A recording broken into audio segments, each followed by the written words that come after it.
Занамынхаа дараахаа бичлэгээр олзож байна. Энэ удаагийн бичлэгээр The Wonderful Sim-ийн нэртэй сайхан нээлттэйсэн нэгэн хөөрхөн сонирхолтой зурвал ярьж өгөхөд бэлэмэлсэн байна. Энэхүү бичлэгтэй маань Юна ресторанаас гаргаж байгаа Юна Red Chicken хамтран ажиллаж байна. Маш халуун, донтуулмаар амтлаг, халуун ногоотой, шүүслэг, жинхэнэ солонгос шарсан дахиад Юна рестораны бүх салбараар болон 7704 1111 утсаар захиалаарай. Амттай, халуун, сэтгэл сэргээх Юна Red Chicken.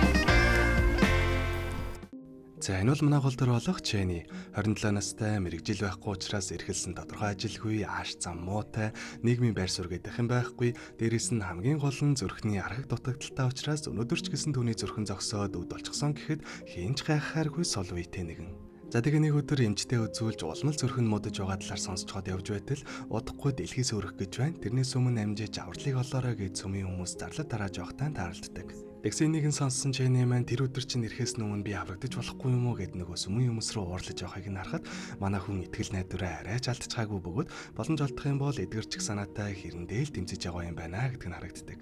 Удалгүй зураглал солигдож нэг хогийн цаг дээр хогдож явсан хүн санамсаргүй тэр хавьд байсан шалбаагийн дунснаас болоод хамаг юм гуйжиж урсаж буй нэлээд аимшигтай хэсэг харагддаг. Маргааш өглөө нь түүний найз нь дүрийн албаны гомдол хүлээж авдаг хэсэгт хандаж найзыгаа алга болсон талаар нь хэлв. Яг энэ болохоор гудамжны хүмүүс учраас цагдаад хилээд нэмэргүй. Тиймээс ядаж улсын гомдол хүлээж авдаг газар тандаж байгаа л энэ юм байна лээ. Тэгээ энэ ахын хоёрч найз нь ээлж дарааллаа зургүй алга болчихсон учраас энэ хот цуврал алуурчтай болчихсон юм байна. Судлаад өгөөч гэд гомдол гаргадаг. Зангисгэд байж байтал яг энд нь нэлээд хил амтай байрын нэг залуу орж ирэх бөгөөд эндхийн бүх ажилчдал түүнээс зайлсхийсээр манай дараагийн гол дурлах хүнжин ганцаараа тунжүүлдээд түүний гомдлыг нь хүлээж авахар алдаг. За энэ хүн бол манай бас л нэг гол дуруудын нэг бөгөөд сон ах гэд дуудаа явчих. За сон ахын хувьд ямар зорилгоор ирсэн гэхлээр яг нөгөө өчигдрийн хүн унаж бэрчсэн хогийн цэгний асуудлаар ирсэн бөгөөд арай дэнтлээ гэд гомдол гаргахаар ирсэн нь байдаг. Тэгсэн тэр газар нь хувийн эмч бөгөөд орхийг хориглон энтэр гэсэн тэмдэглэгээтэй учраас улсын зүгээс хийж чадах зүйл алга байна гэд манай Үнжон түүний амийг нь таглаждаг. За үүний дараагаар Үнжон маань цайнд ороод байж байтал найзыгаа алдсан нөгөө өөрж ирээд яг л 20 жилийн өмнөхтэй адилхан хүмүүс алга болоод байна. Чийч гэсэн болгоомжтой байгаарай. Би тэр 20 жилийн өмнө яг юу болсныг сайн мэдэж байгаа энэ төр гэдэл үнэн удлаа нь мэддэхгүй юм ярьж байгаад манай үний хоолыг нь улгаалаад яваад өгдөг. Тэгсэн яг үүний дараагаар нөгөө сүмийн хүмүүс чинь саяны өдөр хурж ирээд түүнийг ч гэсэн аваад явчихсан тэр. Гэхдээ хамгийн сонирхолтой нь энэ сүмийн хүмүүсийн дунд юмсыг хөдөлгөх чадвартай супер хүн хүртэл байгаа нь харагддаг. За үүний дараагаар Jenny маань хизээж өгчгөж магадгүй гэдгээ дахин нэг удаа амжиж сонссон болохоор үлдсэн хугацаанд хүссэн зүйлээ хийж үзье гэж бодоод аялалд гарахар шийдсэн байдаг. Гэхдээ манай хүнд аялах мөнгө байхгүй учраас эмээгээсээ гуйсан жимээн даанч түнд өгдөггүй. Уг нь Jenny-гийн эмээ энэ хавьтай л нэлээд мөнгөтэй төвөрхтэй нэр хүндтэйдээ ордог юм байна лээ. Тэгээд дээрэс нь байнга л хүмүүс туслаж чандивч гэсэн сайн өгдөг мөртлөө ганц очохондоо аялах мөнгийг нь юусоо өгдөггүй. Гиснэс Jenny-гийн ээж аавынхын талаар нэг их нарийн зүйл гардаггүй бөгөөд ямар ч тач манай хүн багасаа эмээтэйгээ хойлохнаа л үссэн юм байна лээ. За тэгээ нэгэн тэмээн мөнгө өгөхгүй тодорхой учраас манай хүн өөрөө ямар нэгэн арга бодож олоод яаж иж байгаад л туйлын туяа үзнэ гэж шийдээд хамаг ачаагаа баглаж аваад гэрээсээ гардаг. Явж байгаад эдний эмээгэнд ажилтдаг нэг бүтлгүй найзтайгаа таарлах бөгөөд тэр нь бас л манай голдруудын нэг болох Робин. Тэгээд түүнээс зээлэх мөнгө өгнө гэдээ асуусан чинь дээврээс нь ус хожоод байхлаар нь хамаг мөнгөө шавхаад дээврийн янзлал олчихсан гэж хэлдэг. Бороо орох болгонд л дээврээс нь ус туслаад хэзээ байсан болохоор хэдийгээр дүрээсийн байсан ч гэсэн өөрөө мөнгөө гаргаад янзлуулсан дээвэр нь эцтэй гэхэд ямар ч үрдэнгүй байдаг л да.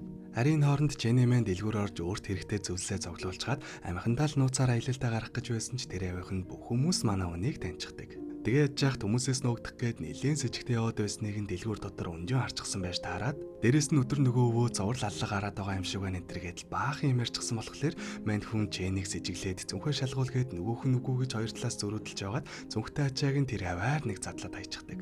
Мэдээж ямар л сэжигтэй юм байх вэ? Зүнхэнд нь хідэн хувцас, дуртаж ихмэлнээс нөр юу ч гарч ирдэггүй. Ингэснээр гимгүү нэг сэжиглэж хамаг ачааг нь задлсан унжаа маань уучлалдгооч нэрийн утсаа өгөөд залцгаадаг. Энэ үеэр эмээн Jenny рүү залгах бөгөөд манай хүн дахин нэг удаа мөнгө асуусан жимээн энэ удаач гэсэн татгалздаг. Тэгтээ яг яагаад ганц ачтай үгүйгээдсэн гэхлээр Jenny маань зүрх муутай сул биетэй учраас ганцаараа аялалд явуулна гэдэг нь хэтэрхий аюултай гэж үзээд л явуулахгүй байгаа юм байна лээ. Гэхдээ Jenny-гийн хувьд бол явна гээд аль хэдийнэ шийдчихсэн байгаа учраас сүүлийнхээ аргаа хэрэгжүүлэхээр шийддэг. За тэрнээс гадна энэ сон ах, Робин, Jenny гурав бол ер нь гал хамууд юм байна лээ. Робин Jenny хоёр бол 10 жилийн нэг анги учраас найзууд. Харин сон ахтай яг яаж аваад нийснийг нь мэдэхгүйч манай гурав бол ер нь л нэг таарсан хинэггүй бүтлгүй гарууд учраас тэгэл яг уу дугуй дугуйгаал олж нийсэн байх л та. За тэр ч яг уу манай Женигийн эцсийн төлөвлөгөө нь юу гэхлээр энэ хоёртоо баг өмсгөж байгаад өөрийгөө хурамчаар барьцаалагдсан юм шиг болгож байгаад эмээгээсээ мөнгө нэхэх. Тэгээд тэр авсан мөнгнөөсөө энэ хоёрт хувь өгнө гэж тохироод нөгөө хоёрыгоо зөвшөөрүүлж чаддаг. Ингэснээр манай хэд шууд ажилдаа орох бөгөөд нэлээд өнөмшөлтэй жүжиглээд бичлэгээ хийж байтал харамсалтай нь энэ үеэр Женигийн маань зүрх нь гинт зогсоод тэр дороо өөд болчихсон тэр. Сон ах Робин хоёрын хувьд бол ёстол нөгөө тоглоом шоглон боллоо гэдэг шиг юм болж байгаа юм л та. Болсон зүйлсийг үнээр нь хүмүүст хэлийгээвэл нэгдүгürt итгэхгүй, хоёрдугаарт итгэлээж гэсэн өөрсдөө бараг гинтэр хийж байсан болохоор шууд цагдаа дуудах боломжгүй. Дэмэс манай хоёр Женигийн цогцыг нөгөө бөөн хил ам дагуулад байгаа хогийн цэг дээрээ очиж нухаар алдаг. За тэгээ явсараа дараа гэж ирсэн чинь яг тэндээ өнжөөнтөө таарлтчихсан тэр. Юу хийж байгаа юм бол гэсэн чинь сон ахын гаргасан говдлын дагуу өнжөө маань хөөрхий хуваараа шалгалт хийгээд л явж байсан юм байна лээ. За тэгээ яг ингээд улаан өрөөрөө таарлцсан болохоор сандарч байгаад нөгөө хоёр бүтлгүүн чинь Женигийн цогцсыг нөгөө шалбаг руу унгаачихдаг. Нэгэнт ингээд улаан цай баригдчихсан болохоор аргагүй ирэхэнд үннээ хилээ зогсож байтал гин Женигийн бие нь алга болчихсон тэр. Гол хэсэг рүү нөрөө живжгсэн юм болов уу гэд тэр авийн шалбагийг сайтар шалгасан ч анханасаа л тэнд байгаагүй мэт орсороггүй алга болсон байв. За ингээд гинтэл Женигийн цогц нь алга болчихсон учраас өнжөө маань нөгөө хоёрыг дахиад өөр хамтрагчтай байж магадгүй юм байна гэж бодоод бусдынхаа талаар хэлэхгүй бол цагдаа дуудлаа шүү гэж зөрдүүлж эхэлдэг. Энийг нь сонссон сон ах сандарсандаа уцыг нь булааж авах гэж ноцолдож байгаа цагдаа руу залгагдчихдаг бөгөөд залгагдсан гэдгийг нь мэдэхгүй хамаагүй майрснаас болоо цагдаа нар мэдээд манай эдийн байршил дээр нь тэрд орхноо л хүрээд ирдэг. Уг нь яхав цагдаа хэлье гэж бодоогүй зүгээр л айлгаж байсан ч нэгэнд ингээд мэдэгдээ зогсохгүй цагдаа нүртэл ирчихсэн учраас өнжөө маань болсон бүх зүйлсийг үннээр нь цагдаа нарт хэлдэг. Энэ хоёр хүнийг цогцос нуух гэж байхад нь газар дээр нь барьсан юм. Гэтэл нөгөө цогцос нь гинтэл алга болчихсон.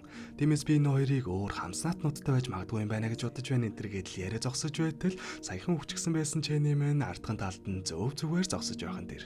За ингэснээр нэгэнт Чэни маань зөв зүгээр эсэмэнд олдсон учраас манай хэд ямар нэгэн асуудалд орлогоо өнгөрч чаддаг. Азар сагдаад баригдалгүй гайг өнгөрсөндөө баярлаж байгаа ч энэ бүх зүйлийг имэд яасан ч мэдэгдэж болохгүй. Эцээ өөртөө л мэдэхгүй гэдэл гүрийцгэн шүүнтэргээд л хамаг нуцаа яриад байж байтал эмээ нь аливчээ ороод ирчихсэн бүгдийг нь сонсчихсан зогсож идэм да. Манай гуравт сандраад л орны доогоор шүүгээгээд л ногдож болох бүх зүйлс рүү ороод ногдцгаадаг. Гэтэл шүүгөрөө орсон Чэни маань тэрхүү акшнд гинтэл чусааны үе рүү шилжээд хүрээд ирчихсэн байхан тэр. Ариын хооронд нөгөө хоёр нь аливжээ эмээд баригдаад бүх хийсэн хэрэгээ Чэнигийн санаа байсан гэд буугаад өгчихсөн учраас одоо гүрийгээ дойлгүй шүүгэнээсээ гараад ирээ гэж эмээн түнд хэлдэг. Гэтэл Чэни маань тэр шүүгэнд угаасаа байхгүй хаа байсан ч чусааны үе рүү явчихсан учраас тэрийг нь яаж сонсох вүлээ. Тэг нэгэнт хүрийгээд гарч ирэхгүй байсан болохоор эмээн өөрөө гаргаж ирэхээр шийдээд шүүгийг нь нэгэд үздэл хавгоос нь шүүгээ. Гайхсан эмээ шүүгийг нь хааж байгаад дахиад нээтэл харин удаа Чэни маань дотроос нь гараад ирдэг. Гэхдээ яг юу болоод байгаа талаар манай эдийн хинж нарийн сайн ойлгож чадсангүй. Тэгсэн харин энэ болгоныг өнжөө маань нууцаар сонсож яваад явж байгаа нь харагддаг. Гиснээс манай өнжөөнч гэсэн юмсыг алсаас удирддаг чадвартай юм байна лээ.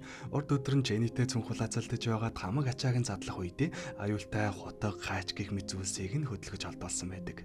Ер нь тэгээд зогсохгүй манай хүн бас нэг нууцлаг хүнтэй холбоо тогтоож мэдээлэл энэ төр өгж байгаагаас наруул нэлээ их юмны нууцыг мэдэж байгаа эвгүй гар байж магадгүй гэдг нь харагддаг. За явны дараагаар Чэнигийн эмээ нэгэн тэмлэг дээр ирснийх гэж Чэнигийн биеийг дахин нэг удаа үзүүлтэл яагаад ч юм Чэни маань энэ удаа бүр цоо ирүүл болчихсон байхан тэр. Үүнээс гадна Робин маань асар их хүчтэй харин сон хохолхлоор юмд наалтчихад салдаггүй чадвартай болцгоосон байдаг. Гэхдээ одоогор бол манай гурав өөрсдийгөө ямар нэгэн чадвартай болсон гэдгээ мэдэхгүй нэг тийм гайхсан маягтай л явцгааж байгаа. За явдггүй Чэни маань эмнэлгээс гарах бөгөөд нэгэнд манай хүний бие нь эвэрүүл болчихсон болохоор эмээд үүний аялалд явахыг нь зөвшөөрөөд мөнгө өгөхөөр болсноо хэлдэг. Гэхдээ мэдээж шууд одоо өгөхгүй хэсэг хугацаанд ааш зангаа засаад сайн аж ахуйн байх юм бол өгнө гэж хэлдэг. Манай хүн ч угаасаа мөнгөгүй бол явж чадахгүй дотроо учраас дуртай наргагүй эмээгийн үгэнд ороод сайн хүн болохоор шийддэг. За ингээд хамаг юм сайнаар дуслаа гэж бодож байтал маргааш нь өнжөө маань Чэнитэй болцгаар хүрээд ирдэг. Яасан бол гэсэн чинь шууд л уулзсан даруйдаа чи өмнө нь хэдэн удаа хүж байсан бэ? Анхны удаа чинь биш үстэй энэ төргээд л учир нь ойлгохдохгүй асуултнууд асууж эхэлдэг. Чэни ч угаасаа юу яриад байгааг нь ойлгохгүй байгаа учраас мэдэхгүй байна гэхэд л өнгөрөөдөг. Гэхдээ хамгийн гол нь манай эдийн нөгөө бүтлгүү төлөвлөгөөг нь үйлдэлээр нь бариад цагдаад өгсөн хүн бол энэ унжаан учраас тэрнийхээ араас дахиад явж байгаа юм биш үстэйгээд манай хэд дахин сандралдаж эхэлдэг. Тэгээ яаж яхад сон ах Робин хоёр Чэнийг өгтөх өдөр сандарсандаа олоод бичлэг хийж байсан камераа нөгөө газараа үлдээчихсэн юм байна лээ. Тэрэн дээр нь хамаг юм нь bijisтэй болохоор тэрийг яс олж устгахгүй бол асуудалд орж магадгүй гэж бодоод Чэни маань шууд л нөгөө камераа олж устгахаар явдаг. Ингээ явж байгаа Чэнийг өнжөө араас нь ноцоор дагаж эхэлдэг. Яг өнжөөний хувьд бол энэ тийм бүтлгүү төлөвлөгөө энэ төр нь бол мэдээж ямар ч хамаахгүй харин оронд нь нэг тийм нөхөн төлжих чадвартай үнийг л хайж байгаа юм байна лээ. Тэгээ яг хөө өгчгсөн гэрээд байсан хүн нь хэсэг хугацааны дараа амилчихсан болохоор тэр хүн нь энэ Чэни байж магадгүй юм байна гэж бодоод шалгахаар дагаж байгаа нь. Гэхдээ яг тэр нөхөн төлжих чадвартай хүн мөн эсхийг бадтай өөрийнхөө нүдээр хараагүй учраас яг яхаа мэдэхгүй дэмэл түүнийг дагсаар байдаг. За тэгсэн Чэни мэн явсаар гад нөгөө газараа ирэх бөгөөд унжоон ч гэсэн гадаан зогсож байтал ажуухын талд нь нөгөө камерыг нэг хүн олчихсан байгаа нь харагддаг. Очоод үзтэл яалтчгүй камер дээр Чэни өгчгсөн байгаа нь харагддаг бөгөөд ингэснээр нэрэл нөхөн төлжих чадвартай юм байна гэж бодоод энэ удаа шууд өөрөө шалгахаар шийддэг. Яаж шалгахгүй гэхлээр нөгөө орсон барилгатаа тэр чигт нь хөрснөөс арчаад дахин амилахыг нь харна. Зангиснэр өнжөө маань чадвараа ашиглаад Чэнигийн байгаа үлэмжийг яг л лааз базаж байгаа юм шиг базаж эхлэх бөгөөд яг бяцлагдаж өгөхийн даван дээр Чэни маань далан голд явж буй завь руу шилжчихдэг. Тэгсэн яаж тэнд нь бас нэг эвгүй ороод явж таарад манай хүн рүү шууд л буудтал Чэни маань дахин шилжээд өмнөх байсан газартаа хүрээд ирхэн дээр. Ер нь бол Чэни маань цаг хугацаагаар аялдаг биш шилжих чадвартай болчихсон юм байна лээ. Өмнө нь тэгвэл яаж ч усааны үе рүү очичоод ирсэн юм бол гэсэн чинь тэр нь зүгээр л кино зураг авалт байсан газар руу очичоод эргээд ирсэн байдаг. За энэс гадна манай хүн ингээд шилжиж байгааг дээрэс нь унжооны чадвараа ашиглаж байгааг нь Сон ох болон нөгөө сүмийн бас нэг супер чадвартай хоёр хүн холоос харчихсан зогсож байдаг. Энэ сүмийн залуу болохоор нууцаар дагаж яваад ирсэн юм байна лээ. Харин Сон ох болохоор Робинтой яриад камера авах гээд давхар ирэх үедээ л санамсаргууд харилцсан байдаг. Харин Чэни маань буцаж ирэх үедээ гинт унжооны араас нь гарч ирээд санамсаргуу чадварт нь өртөө тухайн алдчихдаг бөгөөд эргээд ухаарах үедээ Робинийг эртэнс ирдэг. Тэднийг нууцаар харж байсан Сон ах маань авчираад лунтуулсан юм байна лээ. Гэхдээ хамгийн гол нь одоо л манай хэд өөрсдийнхөө чадвартай гэдгийг анзаарж ойлгож эхлэх бөгөөд Чэни маань шилжих чадвартай Робинд хүчтэй болсон бол Сон ах наалдах чадвартай болсон гэдгээ хүлээн зөвшөөрцгөөдөг. За чадвартай болох нь бол болсон юм байна. Гэхдээ яаж чадвартай болсон бас энийгээ хэрхэн удирдах талаар ямар ч ойлголтгүй байгаа хэд маань унжоонтой уулзаж түүнээс тусламж авахар шийддэг. Өмнө нь Сон унжооныг чадвараа ашиглаж явахыг нь харчихсан болохоор түүнийг ямар нэгэн мэдэж байгаа бас бидэнд зөвлөгөө өгч чадна байх гэж найдаад л түүнээс тусламж гуйхаар болсон байдаг. За энэ хооронд энэ хүмүүс яг яаж юм чадвартай болсон бас тэр 20 жилийн өмнө яг юу болсон талаар товчхон ярьж өгье.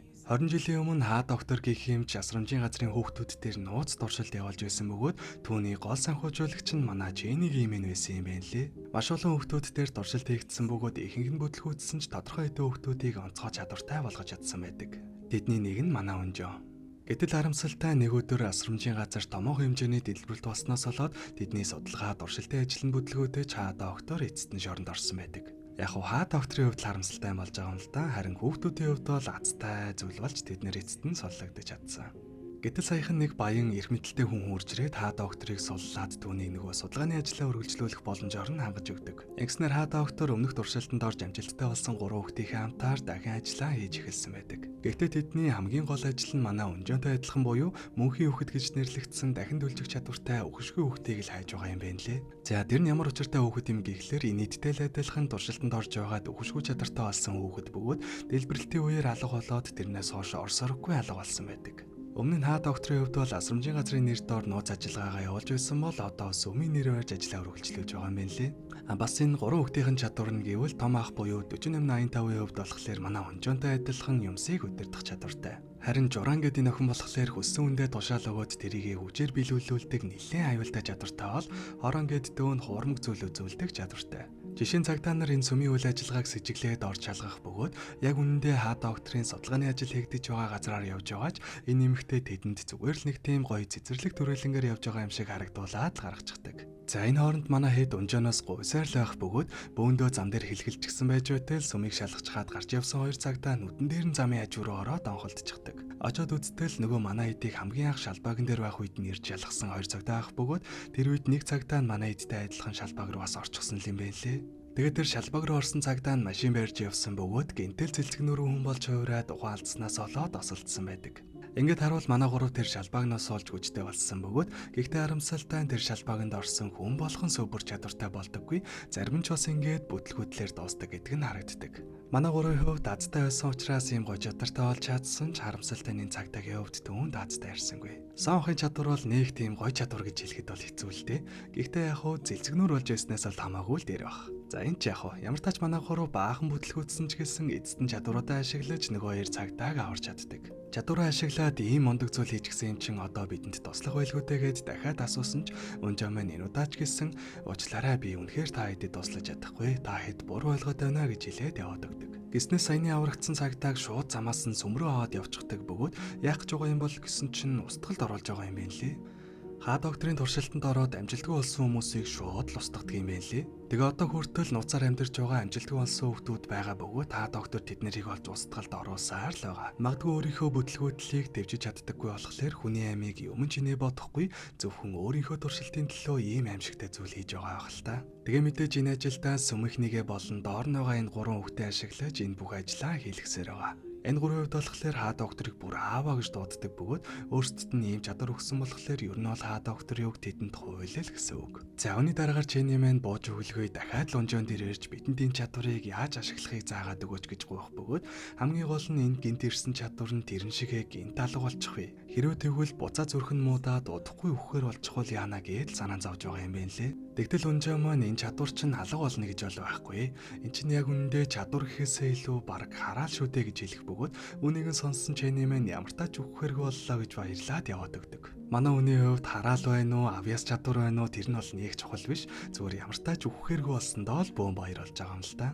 За тэгээ ингээ бөөн баяр болчихсон явж байтал нөгөө 4885 чинь манай Чэнигийн араас дагаж байгаа нь унжаанд харагддаг. Эднэр чинь нөгөө бүтлгүй чадвартай хүмүүсийг шууд устгалд оруулдгийг нь унжаа маань мэддэг болохоор шууд араас нь дагаад очтвол нэрэл нөгөөх чинь манай Чэнийг яг алах гэж байна шүү. Гэхдээ азар унжаа маань амжиж ирээд түүнийг зогсоох бөгөөд яг тэр тариутай Чэни рүү залгаад 5 дахь өдөр нийтийн цэвэрлэгээнд хамт туслаад өгөөч гэж гуйдаг. Яг нь санаа нь бол одооноос эхлээд Чэнийг хажуутай байлгахгүй бол энэ 4885-ын хараанд нүртчихсэн учраас хизээч хамаагүй дайрчгаж магадгүй юм байна гэж бодсон хэргэлдээ. Энийг нь сонссон Чэни маань өөрт нь багшлах гэж байгаа юм байна гэж бодоод бөөн баяр болдог. Дээрээс нь энэ төрийн албаны ажилд туслахаар олсон гэхлээр хэсэг хугацаанд гэрээгээр ажилдаг юм байна лээ. Манай хүн чинь өдийг хүртэл олигтой ажил хийж үзээгүй учраас ажилд орчихлоо гэж бодоод хөлн газар өрөхгүй л баярлдаг. Мэдээж энэ сайхан мэдээгээ хамгийн түрүүнд эмээдээ хэлэх бөгөөд эмээнч гэсэн бөөн баяр болж тэмдэглэхээр гэртээ иртэл хаа доктор түнтэй уулзахаар ирчихсэн хүлээж уугаар киноны маань 3 дугаар анги дуустдаг. За өмнөх анги дээр хаа доктор Чэнигийн эмээтэй уулзаад дууссан бол яг ямар зорилгоор уулзсан юм бол гэсэн чинь өнөөх л мөнхийн хүүхдээ хайж ирсэн байдаг. 20 жилийн өмнө төслийг өдөртөж байсан бас нэг хамтрагчтай нэхэлж уулзаад мөнхийн хүүхдийн талаар асуусан чинь энэ Чэнигийн имэйл түүнийг хаанаагааг нь мэдэж байгаа гэж хэлсэн юм байна лээ. Тэгэхээр нь шууд эмээтэй уулзахаар ирсэн бөгөөд харамсалтай дээр өгөөд айл 20 жилийн өмнө Ослын үеэр өвчгсөн гэж хэлдэг.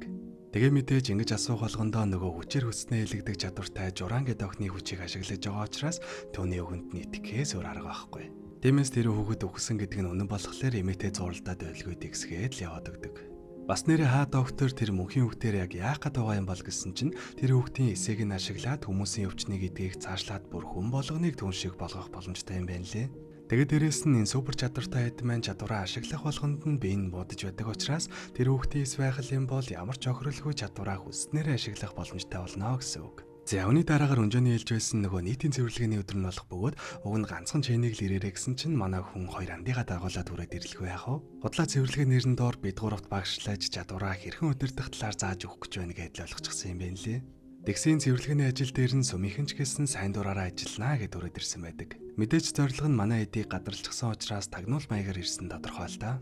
Тиймээс унжаа маань нөгөө гурван аюулгүй байдлын төлөө сүмийнхний хараанд өрчихгүй тулд нэг жижиг өрөөнд цоочлохоор болдог. Гэхдээ шууд ингэж хэлвэл нөгөө гуравч нь угаасаа ойлгохгүй учраас та гурав энэ өрөөнд орж байгаад өөрсдийнхөө чадваруудыг яг ямар нөхцөлд илэрж байгааг нь олж мэд. Угаасаа хүн болгоны чадвар өөр нөхцөлд илэрж идэвхждэг учраас ийм байдаг, тийм байдаг гэж бол би зааж чадахгүй. Тиймээс та хэд өөрсдөө сайн ажиглаж давтаж байж л мэднэ гэж хэлдэг.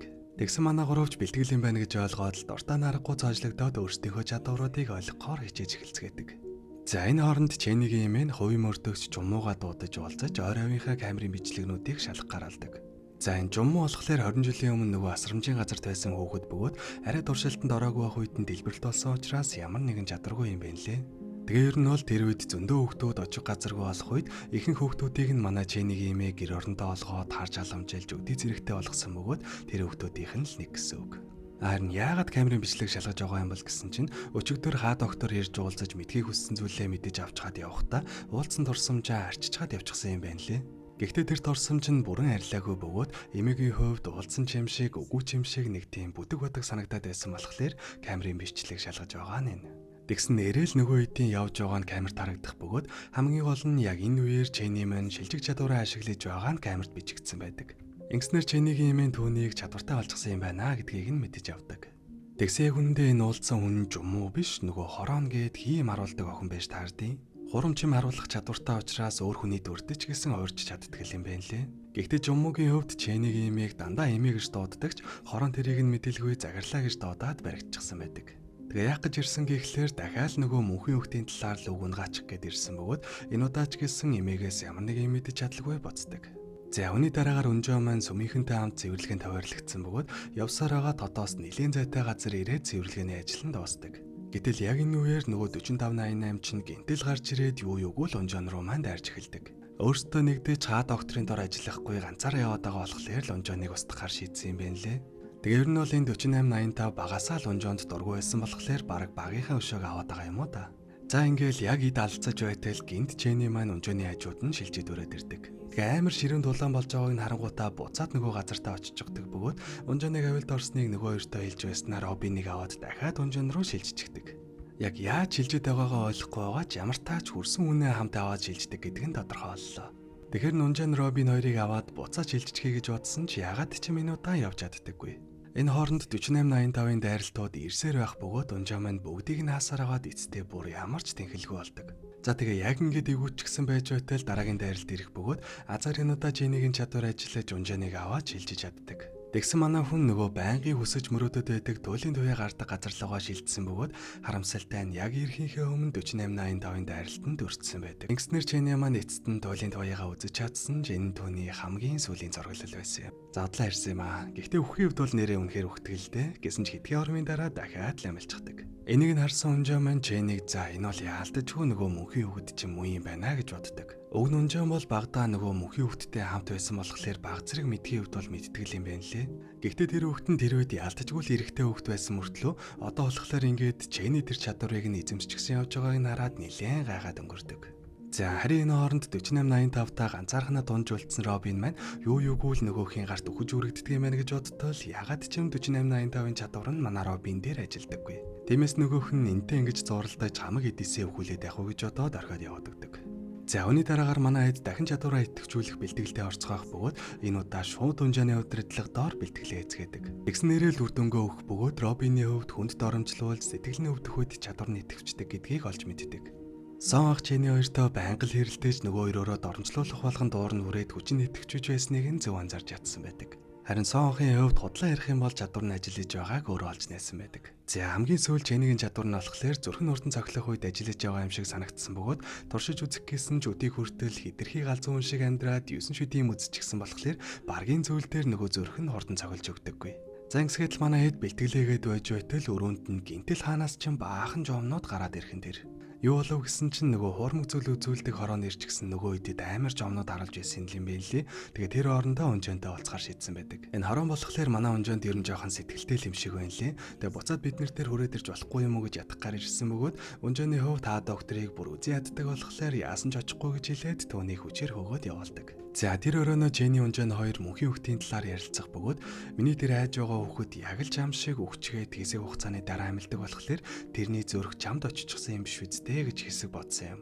Чи яалтчгүй л миний нүдэн дээр 2 чудаа үхээд амьдсан шүү дээ. Тэгээд дээрэс нь танаа эмээ чинь 20 жилийн өмнө энэ төслийг санхүүжүүлэгч байсан болохоор ер нь бол боломжтой л доо. Гэхдээ үгүй бол явах вэ би хэтрүүлж утсан байж магадгүй гэд үг хайчихдаг. Тэгээ энийг сонссон Чэни маань шууд лимигээсээ энэ бүхэн үнийн эсхийг асуудаг. Тэгсэн нэрэл Өнжөөний хэлсэн шиг мөнхийн хүүхдийн зүрх нь одоо Чэнигийн биеинд явж байгаа юм байна лээ. 20 жилийн өмнө болсон осол яг үндэ манай Өнжөөнөөс олж гарсан бөгөөд мөнхийн хүүхэд гих найзыг нь өгшгөө гэдгийг мэдсэн хаа доктор янз бүрээр алж туршилт хийгээд байсныг нь Өнжөө маань эцтэй тэсэлгүүрлэж хяналтаа алдснаас олоод дэлбэрэлт гарсан байдаг. Тэгээ харамсалтай тэр ослын үеэр мөнхийн хүүхдийн тархин нөхөн төлчих боломжгүйгээр гэмтсэн бөгөөд амьд гэж хэлэхэд хэцүү, өгсөн гэхэд ч хэцүү нэг тийм зүгээр л амьсгалтай цогцос болж хувирсан байдаг. Яг тэр үеэр Чэнигийн зүрхэн муудаж үхлийн хэрэмхт ирсэн бөгөөд альж талыг утсан мөнхийн хүүхдийн зүрхийг аваад Чэни тавьсан нь хамгийн зөв сонголт байсан болохоор эмийн зөвшөөрөөд тийм зүйл хийлгсэн гэдгээ Чэни дүннээр нь хэлдэг. За тэгээ нүннийг сонссон Чэни маань нэмэдээ уурлах нэг хэцүү, байх нэг хэцүү нэг тийм сэтгэл хөдлөлийн байдалд орж хэсэгтэй л ямардаг. Хэд хоног Робины дэмар живцсний эцэст ер нь бол эмээ минь аргагүй эрхэнд л ийм зүйл хийсэн юм байна гэдгийг нь ойлгож эмээгээ уучлахаар шийддэг. Гэхдээ шууд уучлаад буцаад хэвэн юм шиг хамт амьдрах нь жаахан эвгүй байсан болохоор хэсэгтэй Робинтай хамтдаа Өнжөөний гэрт амьдрна гэд хүрээд ирдэг. Мэдээж Өнжөө маань дургүй байсан ч манай хоёр угаасаа л хэнэггүй гарууд юм болохоор бэлтгэл энтрээ танаад баярлаа тийвэл хамаагүй үр дүнтэй штэ энтер гэдэл хамаг юм авчирээд хүчээр амьдрахаар болчихдаг. За үүний дараагаар манай дөрвөлжлүүлэн бэлтгэлээ эзгэх бөгөөд Женнигийн зүрхийг яаж хурдан цохилуулах вэ гэд гашилж байтал манай хүн санамсаргүй копи уусан чинь зүрхэнд гинтэл хүчтэй цохилж улмаар чадвар нь тэр дороо л идэвчдэг. Өмнө нь дандаа өөхөх төхөө төвшөртэй үед л зүрх нь хурдан цохилоод жилжиж чадаж байсан бол одоо бол хүссэн үедээ кофеин хэрэглээд чадвараа ашиглах боломжтой юм байна гэдгийг олж мэддэг. Тэгээ хамгийн амархан арга нь кофеинтэй зэлцгнөөр идэх. Зангиснаар манай гурийн хувьд ямартай чадвараа яг яаж ажиллаад байгааг нь эцэст нь ойлгож чадсанаар тэр оройдоо хөөрхөн баяр тэмдэглэхээр болдог. Дээрэс нь өнөөдөр угаасаа унжооны төрсөн өдөр юм байна лээ. Яг хоо төрсөн өдөр болохоос 2 сараар арай эрт байгаа л да. Гэхдээ л 2 сарын өмнөх төрсөн өдрийг нь тэмдэглэхээр болдог. За тэгээ манай хэд ч хөөрхөн баярын ширээ засчгаад унжооныг ирэх үед Чэни тэр хоёр хамтдаа бэлээ авахаар гарцгаадаг. Гэтэл яг ингээд бэлгоо авчгаад аз жаргалтай наргагүй буцаж байтал унжоо маань Чэнид нэг тариатаар чухаалдуулаад цүмийн хүмүүст өгөө явуулчихan тэр. За гинт ягаад унжоо маань хаа докторийн талд ажиллаж байгаа гэсэн чинь яг үнэндээ ээжийнхээ мэдээллийг авахын тулд л Чэнийг хаа докторт өгсөн юм байна лээ. Манай хүн багасаа л ээжтэйгээ уулзахыг маш их хүсэж хайсаар ирсэн ч огтолж чадаагүй бөгөөд мөнхийн хүүхдийг олж өгөх юм бол ээжийнх нь мэдээллийг өгнө гэж хаа доктор хэлсэн болохоор л ингэж тохиролцсон байдаг.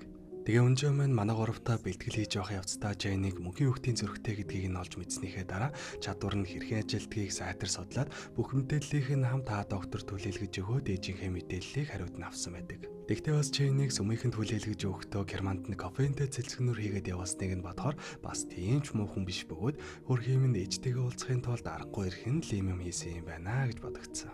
Уг нь яг Чэни маань унжооны өгсөн цэлцгнүүрийн ачаар шилжээд унжооноор ирж чаддаг л да. Гэхдээ Чэни маань чадвараа ашиглаад нэг газар руу шилжсэн ч хэсэг хугацааны дараа заавал буцаад анхны газартаа ирдэг султаалтаа юм байна лээ. Тиймээс хэсэг унжоон руу уурлаж аваад л буцаад явдаг. Уг нь унжооныг аваад хамт буцаж болох байсан ч манай хүн сүртэй уурлаж уянгалж байснаа эцсийн мөчөж яагаад ч юм ганцаархнаа шилжээд яваад өгдөг. Ингэснээр энэ удаа бол яалтчгүй л хаа докторт баригдаад ямар ч шилжих боломжгүй болчихдог. Тэгээд дээрэс нь чиний наад зүрх чинь анхнаасаа л чинийх биш байсан. Би өөрийнхөө бүтээлийг л буцааж авах гэж байна. Тэгэд чи ийм үнцэнтэй зүйлийг ганцаархнаа эзэмшихээр тийм чухал хүн гэж юу? Чи бол яг үнэндээ хинч биш шүү дээ. Хэрвээ чиний зүрхийг би зөв аргаар ашиглах юм бол мянган хүний амийг аврах боломжтой. Тиймээс зүгээр л хувь тавилантайгаа эвлэрээ гэд Чэнигийн маань даригтлагыг нэвт угаагаа хийчихдэг. Ядчих тэр нь ч манай Чэнид нөлөөлөөд за нэрэл тийм дээ гэж бодоод бүр эсэргүүцгээж болоод бууж өгөхөр шийддэг.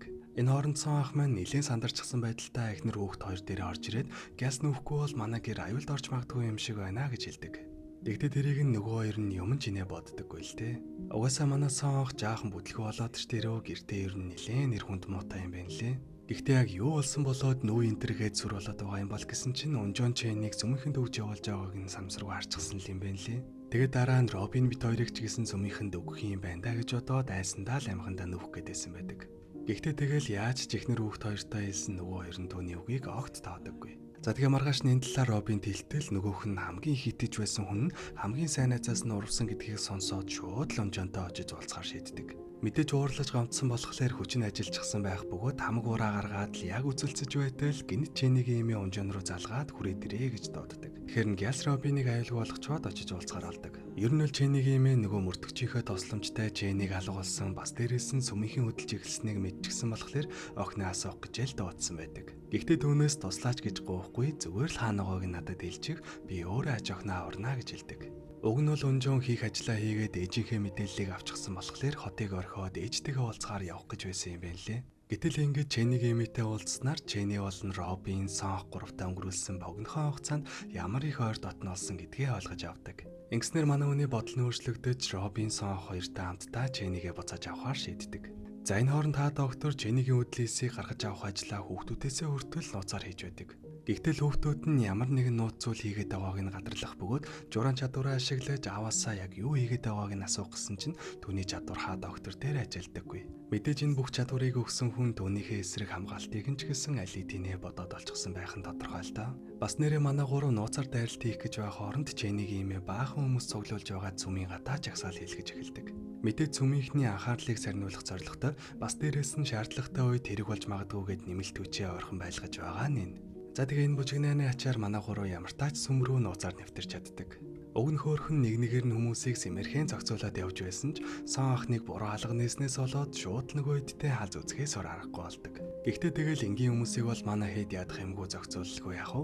За тэгээ явсаар байгаад ямартай Чэнийг зүрхээ алдахаас өмнө амжиж ирж чадах бөгөөд уулзсан даруйдаа мань унжоон шууд л Чэнийг маань үнсчихдээ да. Тэгсэн Женигийн маань борхон зүрхэнд болиглож эхлээд тэрд орхноо шилжээд явчихсан тэр. Угаасаа л албаар зүрхийг нь хурдан цогцлуулж явуулах гээд л үнссэн юм байна лээ. Зангиснэр Жени маань гэртээ очиж хальц сэргэж аваад баахан цэлцгнүүрээр өөрийгөө зэвсэглээд буцаад нөгөө гурвлуугаар нэмэлт төвж болохоор явж уугаар 6 дугаар анги маань дуустдаг. За өмнөх анги дээр Жени маань аврагдаж Сон анх, Робин, Унжон гурав маань ха докторийн хүүхдүүдийн эсрэг тулдахаар үлдээд дууссан. Тэгтэл юу юуг бол хорон гээд хуурмаг дүрс үзүүлдэг эмэгтэй Унжонд 20 жилийн өмнөх болсон дэлбэрэлтийг дахиж үзүүлэх бөгөөд өөрөөс нь олж бүх зүйл буруугаар эргэж мөнхийн хүүхэд хүртэл өгсөн гэдгийг харуулдаг. Энэ сэдв бол угаасаа манай Унжооны хувьд байнга гимшиж харамсаж явдаг зүйл нь учраас энийг харсан Унжоо маань шууд л тэр торхноо хяналтаа алдаж ойрооныхаа бүх зүйлийг хийсгэж эхэлдэг. Тэгтэл яг энэ үеэр сэргэлт авсан Жени маань буцаж ирэх бөгөөд хяналтаа алдсан Унжооныг нэг тэврээд л тайвшруулж чаддаг. Манай хоёр ч ер нь аль эдийн учир ургуулад эхэлчихсэн юм шүү дээ. За хэдийгээр ингээд Унжооныг тайвшруулж чадсан ч хэтэрхий хүчээ ашиглажсан учраас Унжоо маань ямар ч тэнглэгүй болсон байв. Тиймээс Жени маань чадвараа ашиглаад бүгдээрээ буцъя гэж бодсон ч Сон газартаа наалцснаас болоод ганцаархнаа авч чадлагүй тэндээ үлдчихдэг. Гэсэн ч Жени маань сайн төвлөрөөгүй болоод ч тэрөө Унжон Робин хоёрыг аваад хайрлаа гэж бодсон чинь сүмээсээ ч гарч чадлагүй зүгээр л залбирлын дангим руу л шилжсэн байдаг. За тэгээд нэгэн тэнд ирчихсэн юм чинь энэ хоёрыгоо төр үлдээж яваад Сонхыг авчхад ирье гэсэн чинь дахиад л өөр газар руу шилжчихдэг. Тэгсэн яг тэр өрөөнийх нь хажуудаа та доктор нөгөө баян хүн дээрээ Женигээс гаргаж авсан уудлээсээ ашиглаж байгаа нь харагддаг. Тэгтэл хариугүй өгөх гэж байсан нөгөө өгшөө өвгөн чинь нүдэн дээр нь залуухан ирч хүчтэй нэгэн болж увирах бөгөөд харамсалтай нь хэдхэн ормын дараа огцом хөшөрсөөр тэр дорхноо өгчихэн тэр. Ер нь бол ингээд та докторийн туршилт нь амжилтгүй болсон бөгөөд мэдээж туршилтаа дахиад үргэлжлүүлэхийн тулд дахиад л Женигийн цус хэрэг болно. Тэгсэн яг ингээд ярьж байгааг нь хажуугийн өрөөнөөс сонсож байсан Жени маань санамсаргүй чимээ гаргаад яг баригдахын даваан дээр буцаа залбирлын танхим руу шилжиж чаддаг.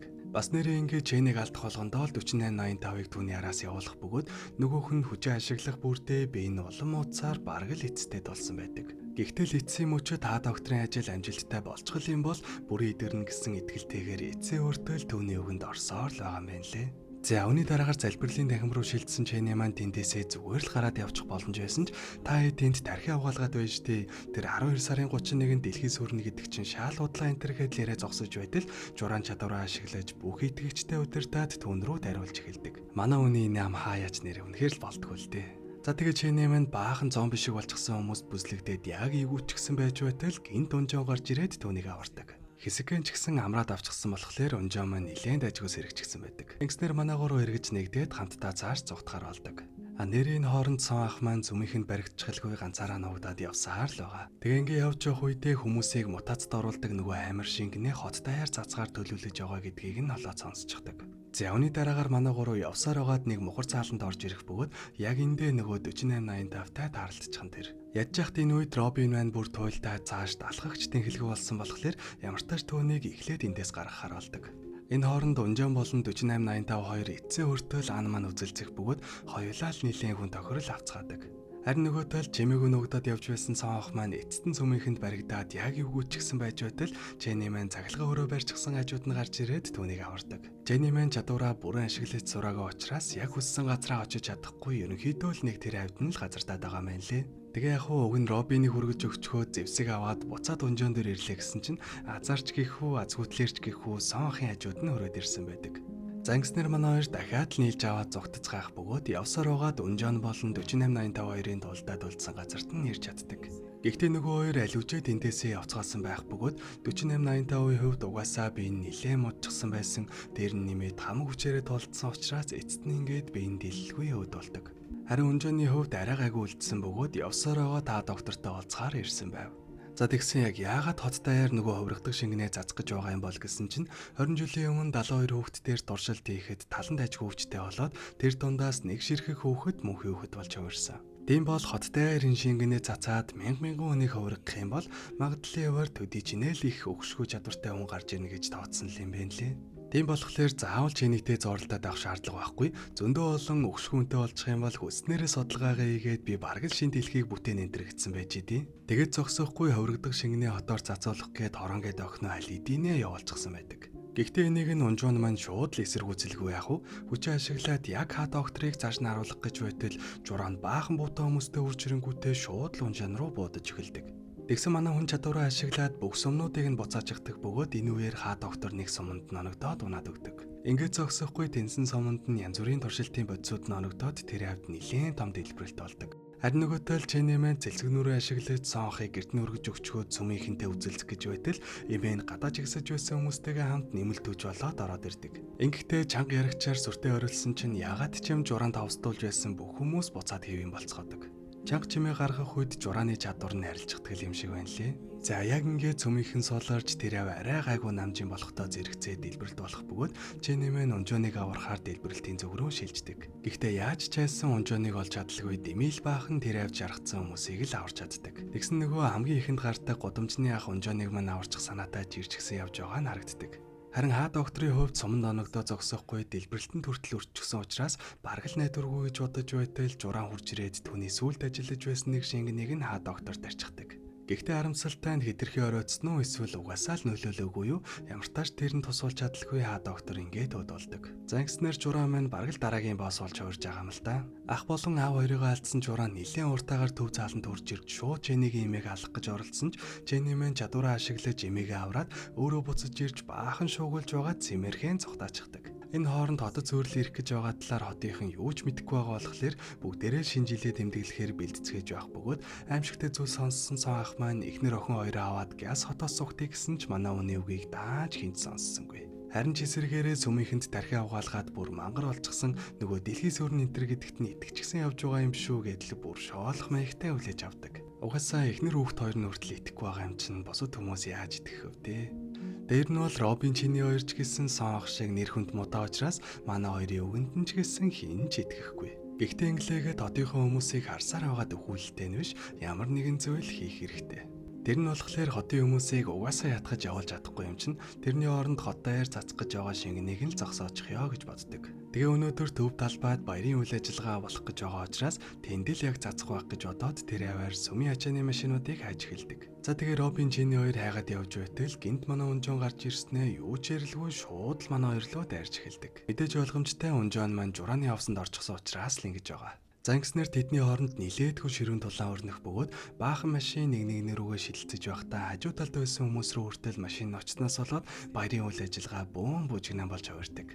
Тэгээ энэ үеэр цаанх маань эхнэр хүүхдээ аваад нэг дэлгүүр рүү хальтна өгдөж амждаг. Харин нөгөө талд Робин ялагдаад Jenny маань яг унжооныгаар далуултгийн даваан дээр азар шилжээд хаа байсан бусаан руу хүрээд ирдэг. Ингэснэр унжоо маань журааны чадварын үрээнээс нь гарч эргээд хэвэндээ орж чаддаг. За тэгээ буцаад эргээд ирсэн чинь журaan тэрвд байсан ихэнх хингийн иргэдийг ховсчихсан байх ба бүгдийг нь манай хэд рүү тайруулдаг. Манай дөрөвч нэлээд үзэлцсэний эцэст дийллээ гэж бодтол угаасаа л ховсдуулчихсан хүмүүс учраас унсан ч гэсэн дахин босч ирсээр л байдаг. Тиймээс энэ хүмүүстэй үзэх биш журааныг олж зогсоосон дээр юм байна гэж бодоод соонхыг журaan руу явуулдаг. Үүнээс гадна хамгийн гол нь нөгөө хот даяар цацах гэж байгаа шингэнийг бас зогсоох ажил байсаар л байгаа. За тэгээ тэр ажилд болохоор Jenny Робин хоёрыг явуулаад үлдсэн хүмүүстэй унжоон маань чадлаараа ганцаараа үзэлцэхээр болдог. За тэгсэн сон ах маань тэнэж явсаар байгаад ямар тач журааныг олж чадах ба уулзсан даруйдаа ёстой нүүр нүтгүүл загнаж эхэлдэг. Манай хүн ч угаасаа л нэг багийн хил амтаа л да. Уг нь журaan өдөөсөн чадвараа ашиглах гэсэн сон ах бүр ямар ч боломж олголгүй журааныг загнаад байсан болохоор яаж чаддаггүй. Гэхдээ яг энэ үеэр хорон урж ирээд сон ахыг цохиод унгаачихдаг л да. Гэсэн сон ахын ачаар журааны хамаг анхаарал хүч тамиранд барагдаж эцтэй хотын хүмүүсийг удирдлагнаас алддаг. Ингэснээр хэтэрхий их чадвараа ашигласан журaan ах болон аав хоёр хоёулаа өчгсөн. Тиймээс тэдний өшөөг заавал аваарай гэж хэлээд дөвгийнхээ гар дээр өдөлдөг. Үүний дараагаар хотоор цацах гэж байсан шингэнийг зогсоохоор явсан Jenny маань ганцаараа бодож ирэх бөгөөд өнжөөнтэй хэмээр зогсож байснаа гинтэл дүүнийг хотгалждаг. Тэгээ яг ингэ зогсож байсан чинь бас нэг сүмийн үлдэгдэл гайтай юм Jenny-гийн араас ирээд хотгалжхан тэр. Юу болов гэсэн чинь өнөө гайтай журaan чинь үхээгүй байсан бөгөөд энэ нэг балаа сүмийн юмд тушаал өгөөд Jenny-гийн араас хотгалуулсан байдаг. Яг үнэндээ эгчийнхээ үгэнд орж ах болон аавынхаа өшөөг авах гээд хороон Jenny-гийн дүр товирж байгаа унжооныг алхаар дайрсан л юм байна лээ. Гэтэл харамсалтай нь тэрийг нь журaan мэдэхгүй өөрийнхөө гараар дүвгээ утгалчихсан болж таардаг. За үүний дараагаар Робин Jenny хоёр маань нөгөөдхөө олж чадлагүй буцаад ирэх бөгөөд яг энэ үеэр мангар том агарын бөмбөлөг тэднийг чиглээд ирж байгаа нь харагддаг.